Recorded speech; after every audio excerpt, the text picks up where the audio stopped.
Shalom Bapak Ibu Saudara yang dikasihi Tuhan. Hari ini kita merayakan Natal. Dan saya percaya Natal selalu mengingatkan bukti kasih setia Tuhan dalam kehidupan kita. Kasih-Nya begitu besar dalam hidup kita. Dia rela mati menjadi manusia untuk menebus setiap kita. Untuk menyelamatkan setiap kita. Dia adalah Yesus Kristus, satu-satunya raja, bahkan raja di atas segala raja. Amin. Saya pernah menyampaikan dan bahkan kita perlu menanamkan dalam hati kita segala sesuatu yang ada di bumi ini itu adalah kekuasaan manusia. Tuhan bilang have dominion, berkuasalah. Jadi untuk menyelamatkan manusia pun Tuhan Allah harus menjadi manusia. Karena itu adalah firman Tuhan, engkau yang akan berkuasa. Engkau manusia yang have dominion. Jadi dia datang menjadi manusia untuk menyelamatkan setiap kita. Saudara, kata Natal dalam bahasa Latin artinya kelahiran. Jadi di hari Natal ini kita merayakan kelahiran Yesus. Padahal di dalam Alkitab hanya satu kali, bahkan hampir gak pernah Yesus mengatakan aku lahir, saudara. Dia selalu mengatakan aku datang, saudara. Hanya satu kali saja di hadapan Pontius Pilatus, dia katakan untuk itulah aku lahir. Dan untuk itulah juga aku datang. Jadi dia menambahkan aku datang, saudara. Kenapa Tuhan Yesus selalu mengatakan aku datang bukan aku lahir? Saudara, karena Yesus sudah ada sebelum dia lahir atas dunia ini. Dan dia juga bukan ciptaan. Kita semua ciptaan Tuhan, makanya kita lahir. Dia bukan ciptaan, dia sang pencipta. Jadi dia katakan aku datang karena aku sudah ada sebelumnya. Dan untuk menegaskan bahwa Natal bukan tentang bayi, saudara. Tetapi tentang raja. Maka dia katakan aku datang. Aku datang untuk menyelamatkan yang terhilang. Aku datang bukan untuk dilayani. Aku datang untuk melayani. Aku datang bukan untuk orang benar. Tapi untuk orang berdosa supaya dia bertobat, saudara. Saya percaya dia datang untuk setiap kita, amin. Kelihatan dari mukanya bekas berdosa. Kalau saudara lihat saya juga bekas orang berdosa. Saya bukan orang benar tapi dibenarkan oleh kasih Tuhan. Dia datang mengampuni dosa saya, menebus dosa saya supaya saya bertobat dan berubah, saudara. Jadi Yesus gak ingin dunia hanya mengenang kelahiran bayi, saudara. Puji Tuhan kita gak ada drama, ada Yusuf, Maria, kemudian ada bayi, kemudian ada palungan di situ, kemudian digabung biar paket hemat, datanglah gembala dan orang Majus. Ya, saudara, kita nggak melakukan itu karena Yesus mau dikenang dia raja.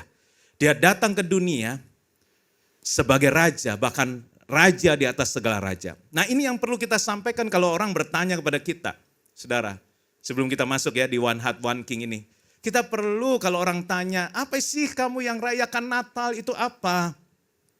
Karena tidak ada manusia satupun dalam dunia ini, dalam sejarah saudara, yang dia datang. Dia sudah ada sebelum dunia diciptakan bahkan. Karena dia mengatakan dia datang. Kalau Yesus sudah ada sebelum dunia ada, berarti siapa dia? Tidak lain dan tidak bukan, dia adalah Tuhan, saudara. Dia adalah Tuhan, dia adalah sang pencipta. Dia adalah Allah yang menjadi manusia untuk menjadi korban penebusan buat menyelamatkan setiap kita. Bagi orang yang tidak mau percaya mungkin dia akan berkata, kau Allah dilahirkan. Masa Allah dilahirkan? Enggak, saudara. Tidak, Allah tidak dilahirkan. Tapi Allah menjelma menjadi manusia. Dan untuk menjadi manusia, dia membutuhkan rahim seorang wanita. Namanya Maria. Karena penjelmaan dia menjadi manusia. Jadi sebelumnya Yesus sudah ada. Jadi Natal adalah tentang kedatangan Raja kemuliaan ke dunia ini. Untuk menyelamatkan manusia. Dan ia akan datang kembali, saudara. Mari kita rayakan bukan hanya kedatangan yang pertama kali. Kita persiapkan diri kita. Setiap Natal kita tahu dia akan datang kembali. Bukan sebagai bayi, tapi sebagai Raja di atas segala raja. Itu yang kita harus persiapkan setiap hari dalam kehidupan kita, saudara. Saudara, tema Natal kita tahun ini adalah One Heart, One King. satu hati, satu raja. Untuk mengajak kita semua untuk meneguhkan kembali bahwa kita adalah anggota tubuh Kristus, saudara. Untuk hidup dalam kesatuan hati karena kita menyembah satu raja yang sama. Yaitu Raja dari segala raja, Yesus Tuhan, Yesus Kristus. Saudara, Alkitab itu mencatat pada waktu kelahiran atau lebih tepatnya kedatangan Yesus yang pertama kali. Dia lahir di satu kandang di atas palungan, saudara. Saudara, di dalam palungan, luar biasa ya. Yesus itu tidak, harusnya Allah bisa membuka jalan, at least satu hotel lah buka jalan. Ya, kan Allah itu tidak terbatas kuasanya. Pasti at least bisa Ritz-Carlton kek, JW Marriott kek gitu ya. At least ada hotel lah, nggak usah yang VVIP, nggak usah President Suite. Deluxe room aja, masa nggak ada sih? Tapi justru itulah kehendak Tuhan. Karena Tuhan harus lahir di kandang. Siapa di sini yang lahir di kandang? Saya percaya nggak ada yang lahir di kandang, saudara. Saudara, berarti bayi Yesus itu sudah baunya sama dengan binatang, saudara. Saya pernah punya anjing Shih Tzu, ya, lucu banget, saudara.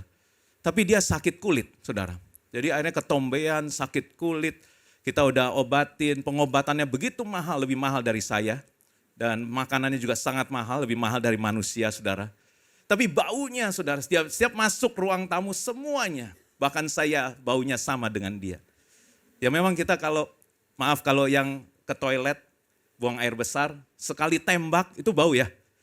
Tapi selanjutnya hilang ya baunya ya. Karena kita sudah menyatu dengan bau itu. Kita sudah jadi sama dengan bau itu. Yesus baunya sama dengan hewan, saudara, pada waktu itu. Tapi dia lahir di situ karena dia mau menyambut semua kalangan untuk datang. Nah, Alkitab mencatat hanya ada 2 golongan yang menyambut kelahiran. Atau sekali lagi lebih tepatnya kedatangan Yesus Kristus, yaitu gembala dan orang Majus yang dicatat dalam Alkitab. Kita lihat, saudara, di Lukas 2 ayat 15 sampai 16.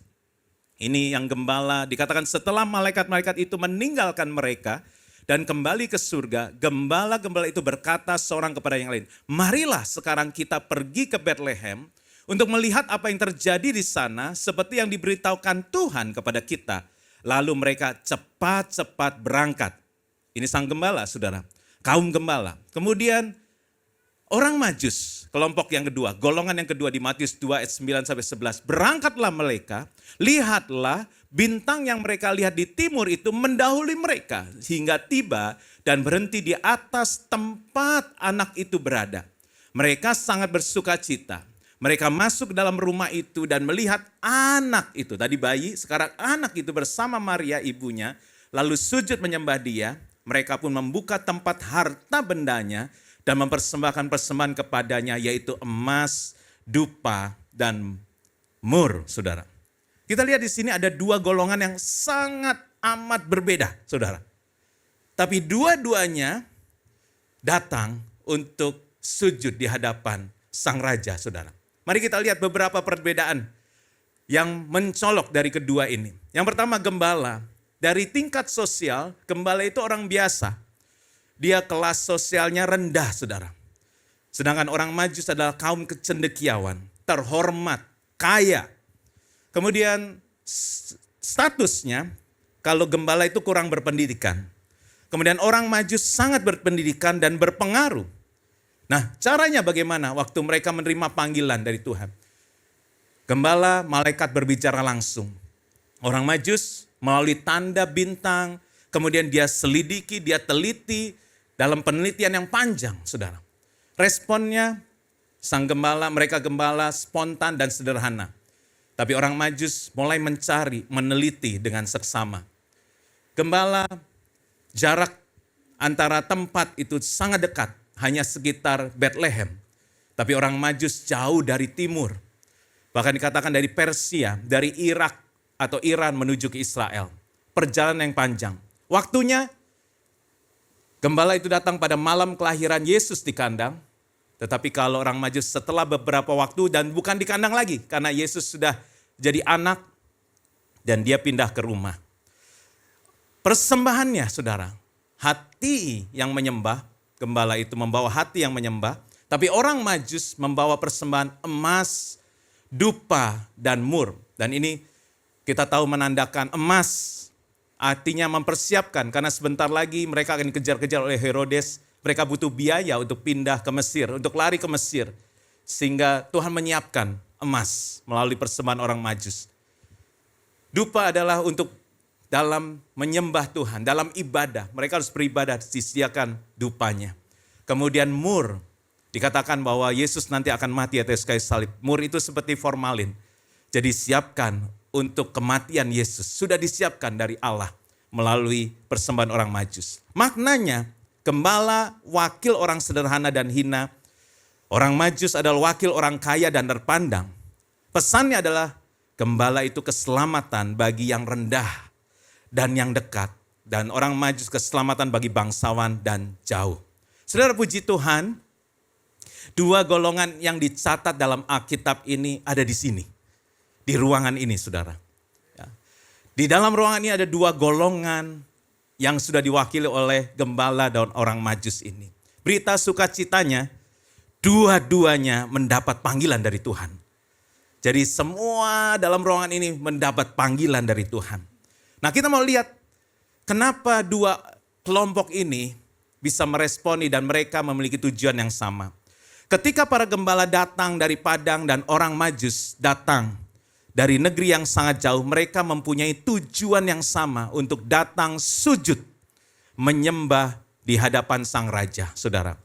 Mereka berbeda latar belakang, budayanya beda, tingkat sosialnya beda, tapi mereka disatukan oleh hal yang sama, satu hal yaitu kerinduan menyembah raja di atas segala raja. Mereka semua menyembah satu raja yang sama. Itulah gambaran kesatuan yang sejati, saudara. Kesatuan yang sejati bukan seragam, bukan sama. Bukan artinya kita harus sama satu yang lain. Tapi justru di dalam perbedaan ada keharmonisan yang lahir dari satu hati yang tunduk kepada satu raja, Yesus Kristus. Karena di sini ada dua golongan itu, saya mau tanya pada semuanya, apakah saudara mempunyai tujuan yang sama untuk sujud di hadapan sang raja? Siapa yang mempunyai tujuan yang sama? Enggak apa-apa ya kita berbeda-beda. Enggak apa-apa tingkat sosial kita berbeda. Enggak apa-apa latar belakang pendidikan kita berbeda. Tapi yang penting tujuannya sama. Menyembah satu raja yang sama. Kristus Tuhan, Raja di atas segala raja. Nah, saudara, apakah saudara juga mau berkorban waktu, pekerjaan, kenyamanan demi menjawab panggilan Tuhan dalam hidupmu, saudara? Kemarin kita ada gladi resik buat acara Natal ini. Saya ketemu dengan seorang pengerja dari City of Love. Saya tahu dia jago pedal, saudara. Dia jago, bahkan saya pernah melihat beberapa kali dia juara pedal. Kemudian saya tanya sama dia, ketemu di sini, halo, hari ini nggak pertandingan, ya, nggak pertandingan pedal. Kemudian dia bilang, harusnya 3 hari ini saya pertandingan pedal, tapi saya batalkan semua demi Natalan di City of Love. Beri tepuk tangan buat orang itu. Thank you so much, thank you so much. Saya nggak perlu sebut namanya, thank you so much. Saudara, ternyata masalah pedal sudah menjadi masalah nasional. Gereja-gereja menghadapi masalah dengan pedal, saudara. Baru kemarin seorang teman gembala, saya lihat di Instagramnya, dia gembala di Bandung, tiba-tiba dia ngomong gini. Dia contohin pengerjanya ngomong gini. Pokoknya nggak bisa, saya nggak bisa. Ya, saya nggak bisa. Pokoknya saya nggak bisa kalau nggak pedal, ya. Karena kalau saya nggak pedal, saya mati, katanya, gitu. Jadi ternyata semua gembala menghadapi masalah yang sama. Ini sudah menjadi masalah nasional, saudara. Jadi untuk pelayanan, jadi dia lagi cerita bahwa hormat itu artinya siap untuk diintervensi sama Tuhan. Mungkin saudara sudah punya jadwal, tapi kalau Tuhan sedang panggil saudara untuk mungkin satu acara, satu panggilan Tuhan, mau enggak saudara menghormati dengan meninggalkan semua kegiatan yang menyenangkan hati saudara? Itu kurang lebih yang saya lihat. Ini terus terang bukan saya yang ngomong ya. Ini saya hanya mengutip. Ya ada di Instagram kok. Ya, saya hanya mengutip perkataan beliau. Saudara, ternyata dia bilang bahkan mau ada nabi lewat, tetap saya nggak mau. Saudara, berkorban pekerjaan. Orang Majus pada waktu itu berkorban. Gembala jangan berkorban. Tapi luar biasanya orang Majus nggak bilang gini sama gembala. Lu kan cuma domba, apa sih kerjaan apa sih? Kamu tinggalin. Saya ini ya, kami ini ninggalkan usaha bisnis yang besar. Bahkan satu hari kita rugi 1 miliar loh kita tinggalin loh untuk pelayanan ini. Tapi mereka mau berkorban, saudara.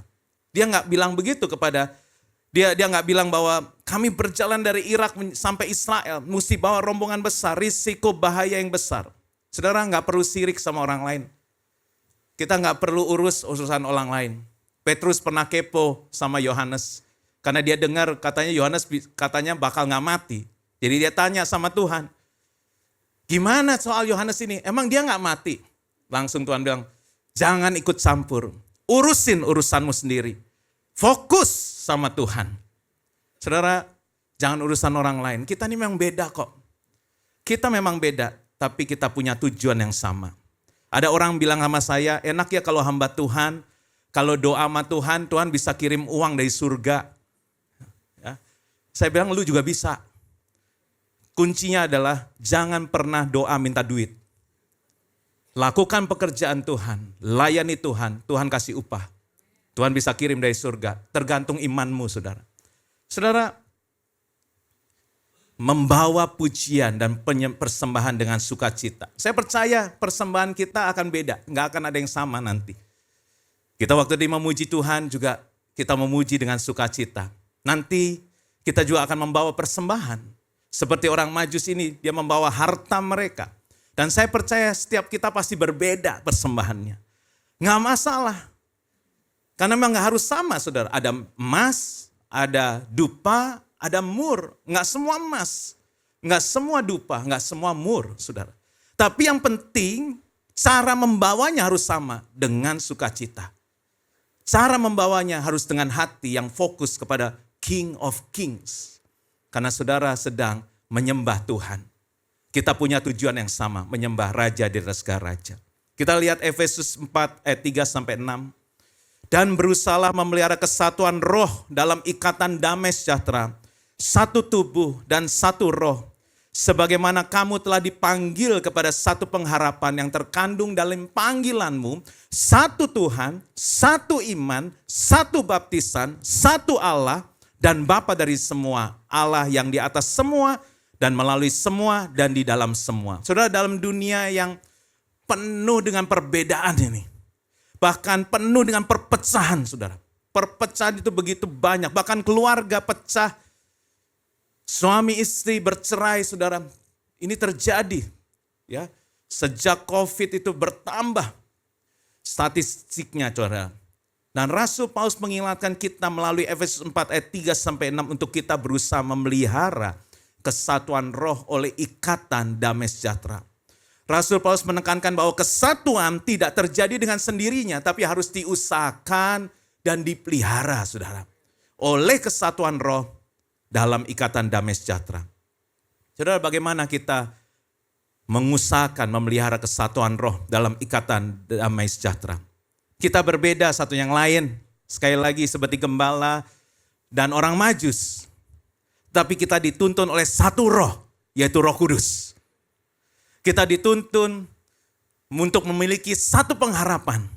Di dalam Tuhan pengharapan tidak pernah mengecewakan. Jadi kita punya pengharapan yang sama. Enggak ada yang amin. Kita punya satu Tuhan yang sama. Kita punya satu Allah dan Bapa yang mengasihi kita yang sama. Satu yang lain kita semua sama. Saudara, kita dipanggil bukan untuk berjalan sendiri-sendiri, tapi untuk menjadi satu tubuh yang digerakkan oleh satu roh. Hidup dalam satu pengharapan dan tunduk kepada satu Tuhan, satu iman, satu Allah dan satu Bapa. Jadi sekali lagi gak masalah kita berbeda-beda. Gak masalah saudara, jangan mau jadi sama. Karena itulah keharmonisan di dalam perbedaan. Justru kita akan menyembah yang sama. Saya tadi melihat orang-orang dari Woman of Love dengan latar belakang yang berbeda. Kemudian ada beda umur, ada youth, ada love kids, tetapi semua mereka mau mengagungkan raja yang sama. Mereka mau mengagungkan Tuhan yang sama. Mereka mau dituntun roh untuk memberi yang terbaik di dalam keterbatasan mereka. Tapi mereka mau memuliakan raja di atas segala raja. Sehingga tadi acara ini ada satu keharmonisan, saudara. Karena kita punya tujuan yang sama. Bahkan firman Tuhan yang disampaikan ini juga untuk memuliakan King of King, raja di atas segala raja. Saudara, kesatuan hati itu dimulai dari hati, saudara. Jadi artinya hati kita yang perlu diperhatikan. Jagalah hatimu dengan segala kewaspadaan, karena dari situlah terpancar kehidupan. Natal bukan sekedar perayaan penuh pesta atau penuh dengan hanya sukacita, tapi melainkan momen untuk mengingat Yesus Kristus datang ke dunia agar hati manusia yang terpecah-pecah dapat disatukan kembali dalam kasih Bapa. Mungkin jangan keluarin dulu slide-nya ya. Karena Tuhan mau bertahta dan memerintah. Masih dalam ayat ini saudara. Kita menjadi satu saudara. Saudara, berbicara hati, Natal bukan hanya tentang menerima kasih Tuhan. Tapi justru di kesempatan Natal ini kita harus meneruskan kasih Tuhan kepada sesama kita. One heart, one king. Ketika kita bersatu dalam satu hati di bawah pemerintahannya, dunia akan melihat terang Kristus melalui kehidupan kita. Saudara, artinya Natal juga bukan hanya perayaan tahunan ya. Sering saya dengar, Natalnya kok cepat ya udah Natal lagi. Waktu gak pernah lebih cepat saudara. Waktu tetap sama 24 jam. Ya, 1 bulan gak nambah, gak lebih cepat, enggak. Tapi memang kayaknya kita mungkin melewatkan waktu terbuang dengan sia-sia. Sebenarnya kalau kita bisa bicara waktu kok cepet gini, kalau saudara lagi sakit hati, udah gak ngomong, tiba-tiba gue udah 3 tahun gak ngomong sama dia. Nah itu cepet. Ya, karena saudara gak cepet beresin, makanya waktu terasa cepet. Tiba-tiba 10 tahun kita bermusuhan dengan seseorang. Waktu Natal tidak akan lebih cepat. Setiap tahun ya di bulan Desember gak pernah lebih. Kita kebetulan maju sedikit tanggal 7 Desember. Karena banyak golongan orang Majus akan bepergian. Saudara. Tapi but it's okay, saudara. Kita tetap akan ada ibadah sampai akhir tahun, tidak pernah libur. Kita berbeda, tetapi saudara, waktu gak akan lebih cepat. Tetapi waktu saudara gak mengasihi orang lain. Saudara tidak mengampuni orang lain. Saudara tidak merendahkan diri satu yang lain, itu waktu akan terasa cepat. Kayaknya sudah beberapa tahun saya menyakiti hati dia, belum dipulihkan. Saudara, mau enggak kita satu hati dan satu raja, one heart, one king. Kalau mau, saya mau ajak kita, yang pertama sebetulnya kita harus memperhatikan kesehatan roh, jiwa, dan tubuh. Saudara, saya ingat beberapa tahun yang lalu masih di City Walk, gereja kita awal buka itu adalah touching Jakarta Transform Indonesia. Jadi kita waktu itu, puji Tuhan, kita melakukan misi sebesar-besarnya saudara. Sebanyak-banyaknya, every day. Selalu ada misi kita. Bagi roti, masih ingat setiap hari kita bagi roti ke pelosok-pelosok. Kemudian kita bakti sosial, kita setiap hari. Bahkan puncaknya, kita waktu itu pinjam lapangan banteng di depan Hotel Borobudur cukup besar. Satu lapangan itu kita melakukan misi, saudara. Diliput oleh pers, diliput oleh media sosial. Datanglah juga waktu itu Pak Agung Laksono datang karena kita membuat begitu besar. Dalam rangka mau ulang tahun gereja, saudara. Jadi kita mau ulang tahun gereja, mungkin saya pernah cerita. Jadi saya sudah pesan tim multimedia semua tolong di-shoot. Karena ini luar biasa, tanda kutip luar biasanya, saudara. Kemudian setelah itu kita merayakan ulang tahun. Waktu itu gembala pembina kita Pak Niko hadir di tempat itu. Dan setelah beliau khotbah, kita mau show off. Kita mau pamerkan gereja yang misi. Dan puji Tuhan, judulnya keluar, berhenti. Hanya judulnya berhenti, videonya diulang lagi, judulnya berhenti. Mungkin di reset, saya percaya udah keringet dingin yang di belakang, yang di tim multimedia. Saudara, dan hati saya pada waktu itu pengen saya gamplokin itu tuh multimedia. Dan benar, tidak nyala, saudara. Pulang dari situ saya berlutut di hadapan Tuhan. Apa yang menjadi pesanmu buat kami gerejamu, Tuhan? Perhatikan hatimu, hati umatmu. Perhatikan hati pengerjamu. Mereka hebat keluar, tapi bagaimana hatinya? Bukan itu yang aku mau. Mulai hari itu saya mengurangi misi. Sedikit demi sedikit. Walaupun sampai hari ini kita masih ada misi, tapi sedikit demi sedikit saya merubah dan tanya Tuhan. Tuhan bilang, coba perhatikan roh, jiwa, dan tubuh. Saudara, Tuhan mau dari dalam keluar, bukan dari luar ke dalam. Karena semua orang yang punya orang Majus itu pasti punya kekuatan untuk misi, saudara. Karena mereka punya dana yang besar. Tapi Tuhan gak mau misinya, Tuhan mau hatinya. Bukan tentang apa yang kita lakukan untuk Kristus, tetapi tentang siapa Kristus di dalam kita, itulah yang penting. T. Austin Sparks mengatakan demikian. It is not what we do for Christ, but what Christ is in us that matters. Saudara, saudara, Tuhan mau kita one heart dengan Dia dulu. Saudara, kasihlah Tuhan Allahmu dulu, baru bisa mengasihi sesama. Kalau kamu sudah mengasihi Tuhan dan menerima kasih daripada Tuhan, kamu tinggal menyalurkan, istilahnya nggak pakai dana pun asal kita mengasihi dengan kasih daripada Tuhan. Saya ingat, saya menonton film Mother Teresa di Netflix, saudara. Saya menangis sepanjang menonton film itu, saudara. Dia nggak punya uang, tidak ada dukungan. Dia hanya seorang yang ada dalam sekolah kesusteran. Tapi dia melihat dari jendelanya, orang-orang di India itu sakit di tengah jalan, ditinggalan oleh keluarganya, mati di situ, nggak ada yang menguburkan. Dia minta izin untuk keluar dari kesusterannya. Ditentang habis sama pemimpinnya. Tapi puji Tuhan, dia ada pemimpin yang di atas memberi izin, tapi hanya sementara. Dia langsung keluar sendiri. Dia hanya merawat orang yang sampai mati, saudara. Dan dia gak pernah mau diwawancara. Akhirnya pelayanannya jadi besar, menjadi terkenal, saudara. Tiap kali mau diwawancara dia gak pernah mau, saudara. Ya. Kita kan kalau kita misi kan kalau bisa di shoot, saudara. Semua orang biar dunia tahu, tapi dia gak mau. Hanya waktu dia harus terima Nobel, mau gak mau, dia harus muncul di situ. Dan akhirnya ada wartawan yang men-shoot dia. Saudara, karena dia mulai hati. Tapi yang anehnya dia bilang, Tuhan meninggalkan dia. Dia merasa lonely, dia merasa kesepian. Dia tulis surat, aku merasa Tuhan meninggalkan aku. Walaupun saya tahu Tuhan gak pernah meninggalkan dia. Tapi kita hamba-hamba Tuhan itu selalu, waktu kita melakukan kehendak Tuhan, seakan-akan Tuhan itu gak ada di sana. Tuhan itu meninggalkan kita. I can feel it. Saya bisa merasakan apa yang dia rasakan.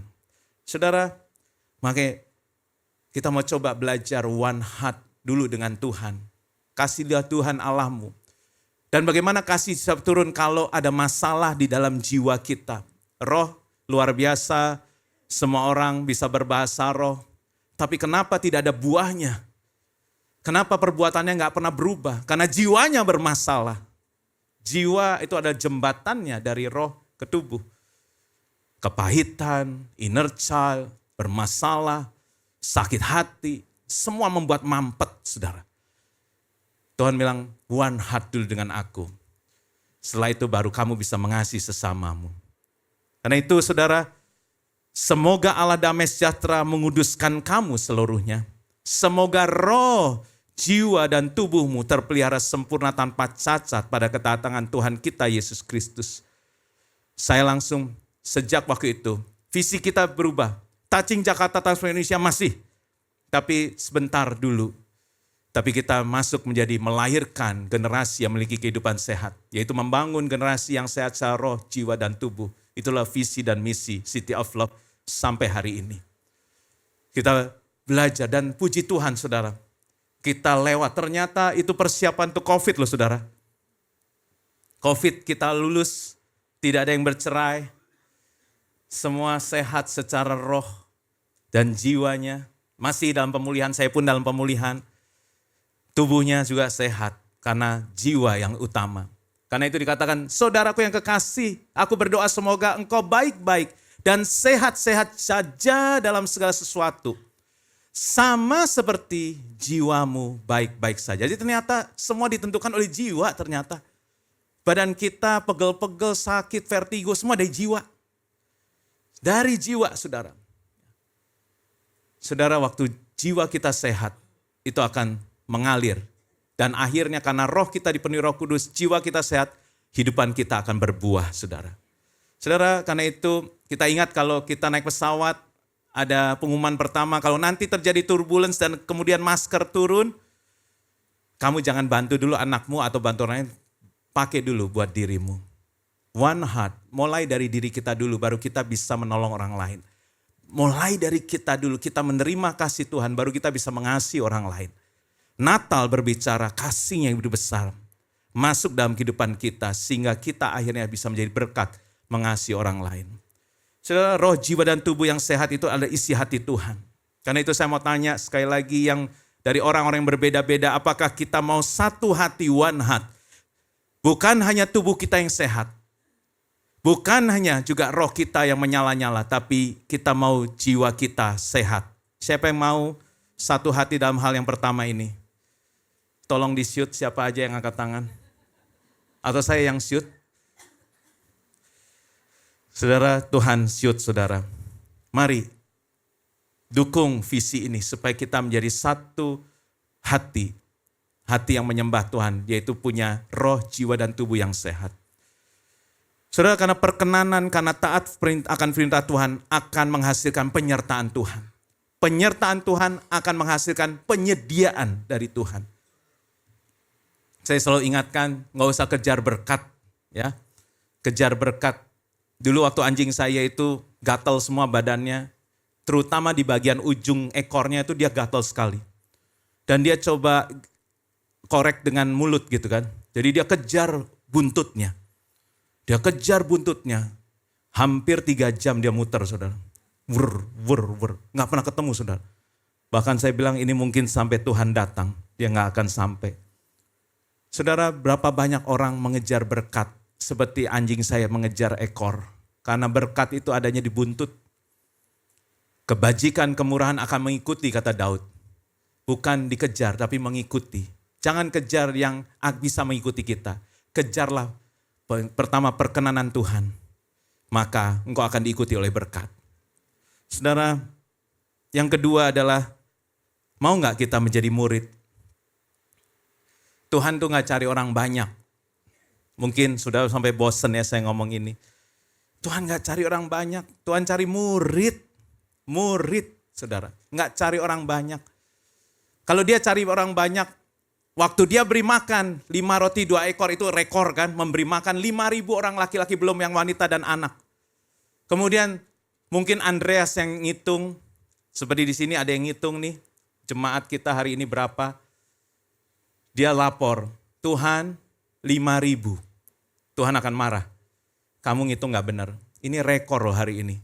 Penuh loh, tambah kursi loh. Ya, kayaknya kamu salah ngitungnya. Tapi enggak, murid Tuhan Yesus sudah tahu.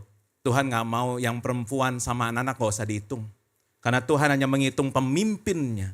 Dia hanya hitung bapaknya. Mari di sini bapak-bapak, muridkan istrimu dan anakmu. Engkau punya tugas dari Tuhan, pemimpin dalam keluarga. Kalau gak mau, ganti kelamin. Jangan jadi bapak. Saudara, kamu sudah ditentukan menjadi pemimpin. Mazmur 1:8 bilang, berbahagialah orang laki-laki yang takut akan Tuhan. Maka istrimu akan menjadi pohon anggur yang subur. Karena dimuridkan oleh orang laki-laki yang takut akan Tuhan. Anak-anakmu akan dimuridkan menjadi tunas pohon zaitun yang ada di sekeliling mejamu. Bahkan kau akan mendapat kebahagiaan, memakan hasil jeripayah tanganmu dan berbahagia. Saudara, Tuhan cari murid. Soalnya karena orang banyak, hari ini bisa bilang, Hosana. Besok bilang, salibkan dia, saudara. Karena dia tahu, hanya murid yang gak akan menyalibkan dia. Dari 12 aja ada 1 yang gagal murid. 12 aja ada yang gagal. Apalagi ribuan, saudara. Yesus menunjukkan bahwa pertumbuhan iman itu butuh komunitas untuk belajar. Ya, ingat Yesus 12 tahun diajak orang tuanya ke Yerusalem. Kemudian orang tuanya pulang, Yesusnya nggak ada. Dan orang tuanya nggak sadar, saudara. Dia mungkin ikut sama sepupunya kali. Ya, tiba-tiba Yesus nggak ada. Akhirnya dicari 3 hari, mereka kembali ke Yerusalem. Ingat kata ini, kembali ke Yerusalem. Kita harus kembali ke Yerusalem. Dan Yesus lebih betah di Yerusalem daripada tinggal sama orang tuanya. Kenapa dia betah di situ? Dia lagi komsel. Dia lagi cough. Coughnya Yesus namanya apa saya nggak tahu. Ya. Dia lagi cough dengan para pemimpin 3 hari 3 malam. Saya nggak tahu apakah Yesus itu, tapi dia bilang lagi bertanya jawab, sharing. Dan dia betah banget, saudara. Makanya saya bingung kalau di sini coughnya 2 minggu sekali. 3 minggu sekali, 1 bulan sekali. Saya salut dengan Bethany, cough Bethany. Every week. Kalau bisa nggak pulang, mereka nggak pulang. Saya sampai bilang, Isaac, pulang. Dan anak-anak itu jangan sampai orang tuanya marah sama papa. Ya, sharing terus sampai jam 2, jam 3, jam 4 pagi belum pulang. Maafkan anak saya. Dia tidak tahu apa yang dia perbuat. Tapi saya tahu Yesus 3 hari nggak pulang. Dia sharing. Dia merasa betah. Tinggal waktu mamanya bilang, kamu bikin pikiran. Itu kan mama-mama semua ya, emak-emak ya. Ketemu Yesus dia langsung emaknya bilang, ngapain kamu di sini? Tercengang mamanya. Kok nggak aku sama bapakmu ini pikiran nyari kamu. Ya. Terus Tuhan bilang gini, kenapa? Bukankah ini rumahku, rumah bapakku. Aku suka tinggal di sini. Aku suka sharing, aku suka tanya jawab. Karena itu membuat aku bertumbuh. Saudara, biarlah kita suka banget untuk dimuridkan. Suka banget jadi murid, saudara. Jangan cuma suka ibadah tok. Karena di ibadah ini masih setengah mateng, nanti sakit perut. Makan makanan setengah mateng itu bahaya, masih banyak virus. Hari tengah minggu kita matengin apa yang kita dengar. Hari ini, saudara. Banyak orang yang menunduk, mungkin tertuduh. Saudara, karena itu pergilah, jadikanlah semua bangsa apa? Muridku, amanat agung. Baptislah mereka dalam nama Bapa dan Anak dan Roh Kudus. Dan ajar. Saudara yang hanya mau diajar, orang banyak gak mau diajar saudara. Ya, hanya murid yang mau belajar dan diajar. Ajarlah mereka melakukan segala sesuatu yang telah kuperintahkan kepadamu. Ketahuilah aku menyertai kamu senantiasa sampai akhir zaman. Saudara mau disertai Tuhan? Jadilah murid. Jadilah murid, maka aku akan disertai Tuhan.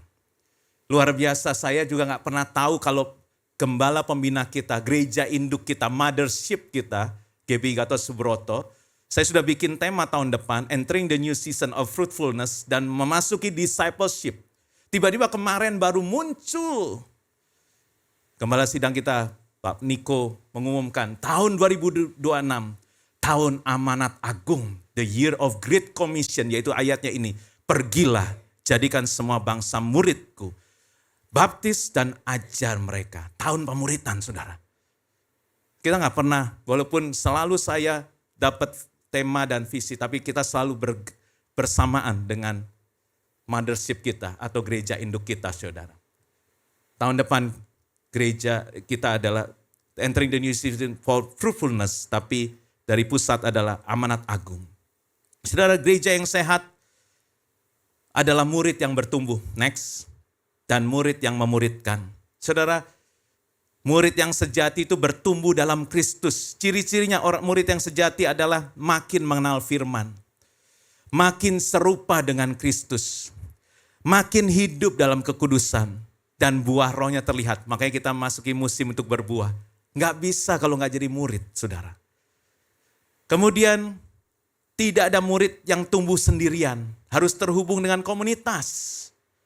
Pemuritan terjadinya dalam relasi. Makanya harus aktif dalam kof. Mau diajar, ditegur, dilayani. Memiliki mentor dan menjadi murid yang melahirkan murid. Seorang hamba Tuhan baru-baru ini sharing sama saya. Tim, di gereja itu memang dia gembala juga dan gerejanya begitu besar. saya tahu kamu pernah frustasi, tapi dia bilang gini, di gereja memang gak semua mau dimuridkan. Ada yang mau dimuridkan, ada yang mau cuma ditemani. But it's okay, it's okay. Kamu jangan fokus terus mau yang ditemani itu mau dimuridkan. Nanti kamu akhirnya frustasi dan kehilangan energi untuk memuridkan. Tapi saya masih berdoa, kasih kesempatan tahun ini Tuhan, sebelum tanggal 31, saya percaya melalui khotbah hari ini, semuanya nggak cuma mau ditemani, tapi mau dimuridkan. Tepuk tangan buat Tuhan Yesus. Yang terakhir adalah misi.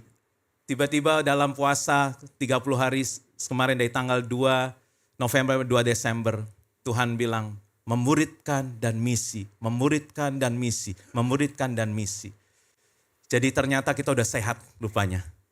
Karena selama ini kan di stop sama Tuhan misinya. Ya, walaupun kita tetap jalan misi, ada 2 ibu di tempat ini yang kita support pelayanannya buat orang-orang gak mampu. Tapi Tuhan bilang, tahun 2026 waktunya kami kembali. Touching Jakarta, Transform Indonesia.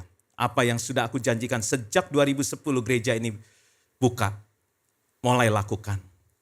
Saudara, raja itu sedang memisahkan domba dari kambing. Ingat di Matius 25, King of King nanti akan memisahkan. Kenapa nanti Tuhan gak sekarang? Karena kalau lalang gandum dicabut gandumnya, lalangnya kecabut semua. Ternyata domba dan kambing juga diizinkan gabung sama-sama. Saya percaya di sini juga ada domba dan kambing. Karena firman Tuhan yang ngomong, bukan saya yang ngomong. Saya nggak tahu, hanya Tuhan yang tahu. Tapi nanti raja di atas garaja itu yang bilang, dia akan kumpulkan domba sebelah kanan,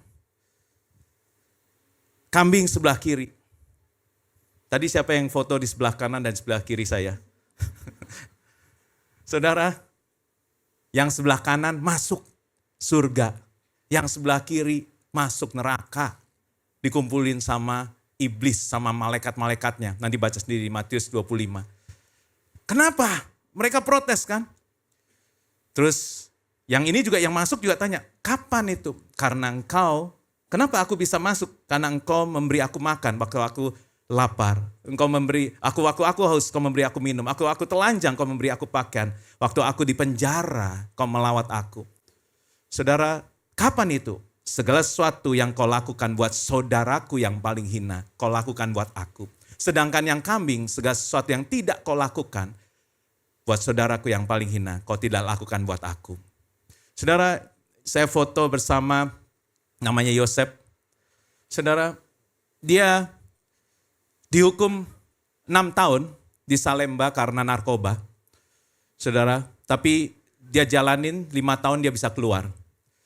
Setelah keluar, karena pelayanan dari Ibu Tina Andrean, dengan persekutuan doanya, dia punya jadwal. Kita jadwal, saya nggak tahu kok sampai jadwal penjara aja tahun ini di stop. Bukan kita yang nggak mau stop, kita nggak mau stop, tapi dari penjaranya stop. Tapi puji Tuhan, karena pesan Tuhan, misi mulai dijalankan. Langsung kemarin, Pati mau nggak kolaborasi dengan saya? Saya punya banyak jadwal penjara. Mau banget, saya kayak dapat lotre saudara. Yes. Salemba, Cipinang, Nusa Kambangan. Oh ini mukanya kayak rindu banget ya pelayanan penjara. Yes, nanti come, kita sama-sama. Saudara, orang ini dilayani bertahun-tahun. Sudah 10 tahun lebih beliau melayani di penjara. Dan ini salah satu narapidana. Keluar dari itu sekolah di Seminari Bethel. Itu sekolah teologi paling susah. Ya, itu susah masuknya. Sudah lulus bareng Gilbert kemarin di wisuda. Gilbertnya S3 tapi dia S1. Sekarang melayani, sekarang luar biasa. Saya nggak mau foto dengan bintang film yang lain, saya mau foto sama dia. Saya bilang, boleh nggak saya foto sama kamu? Karena saya melihat karya Tuhan luar biasa. Saya rindu kita harus melakukan supaya kita jadi domba. Sebagai penutup saudara, penulis Injil sengaja menampilkan 2 orang yang langit dan bumi, gembala dan orang majus. 1 orang sederhana, 1 orang yang terpandang. Tapi mereka mempunyai satu hati yang sama, yaitu menyembah satu raja yang sama, Yesus Kristus Tuhan. Saudara, kita nggak apa-apa, nggak sama, kita berbeda. Saya sama istri aja beda kok. Cara saya mendidik anak sama istri saya beda banget. Dulu saya pikir ya, ini kayaknya istri saya salah. Karena dia tuh kurang hemat berkata-kata. Jadi dia kalau sama anak, Isaac apalagi dari kecil, duduk. Saya masih ada videonya. Terus mamanya ngomongin terus. Di jalan duduk sebelah. Diajarin terus, ngomong terus. Firman terus, saudara. Saya mikir, ini apa nyantel ya? Tapi ternyata saya yang salah. Sekarang hasilnya, semuanya dia bilang, Isaac bilang, semua yang mama papa ngomong gak pernah saya lupa satu kata pun. Jadi saya yang salah. Hebat istri saya walaupun dia ngomong terus. Ya, ayat terus dikeluarin terus saudara. Saya salut saudara. Saudara, kita bisa berbeda. Milenial sama Gen Z aja bisa beda. Ini kita lihat ya video perempuan milenial melihat orang Gen Z yang berbeda.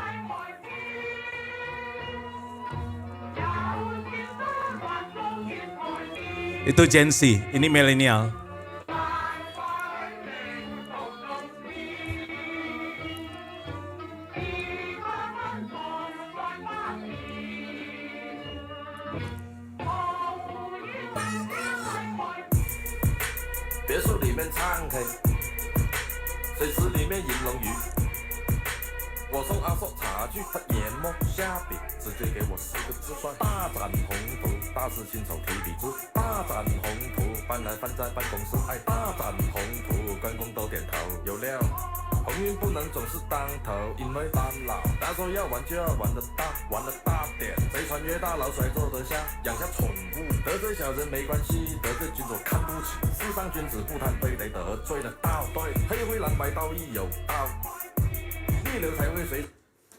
Saudara, gak apa-apa kalau Gen Z kayak gitu, yang penting menyembah satu raja.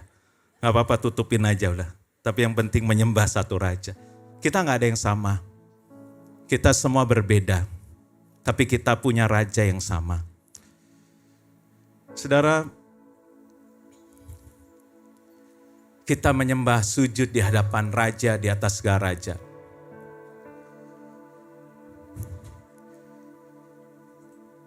Saya tahu kita gak bisa disamain satu yang lain. Tapi kita punya raja yang sama. Anak saya Isaac ini tadinya gak mau pulang ke Indonesia. Jadi dia baru pulang hampir 3 bulan ini. Sebelumnya dia gak mau pulang. Kami gak bisa maksa, kami hanya doain saja. Kemudian kenapa dia gak mau pulang? Dia bilang temennya pulang karena papanya punya perusahaan. Yang lain juga punya bisnis. Papaku gak punya apa-apa. Jadi dia ngapain pulang? Saudara, saya bilang sama Isaac, tapi papa itu anak raja di atas segala raja. Papa itu melayani raja di atas segala raja. Karena itu saya bilang sama Isaac bahwa kamu bukan anak papa saja, tapi kamu juga anak King of Kings. Yang akan menyertai kamu, yang akan membuat kamu berhasil. Jadi saya mau bawa Isaac kepada raja di atas segala raja. Itu papa kamu. Papa kamu gak punya apa-apa, tapi papa punya Tuhan yang besar. Tuhan yang ajaib. Mari para orang tua, jangan bawa ke dirimu, tapi bawa ke King of Kings.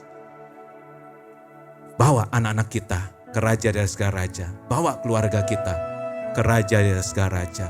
Bawa jemaat semua juga untuk datang di hadapan raja dari segala raja.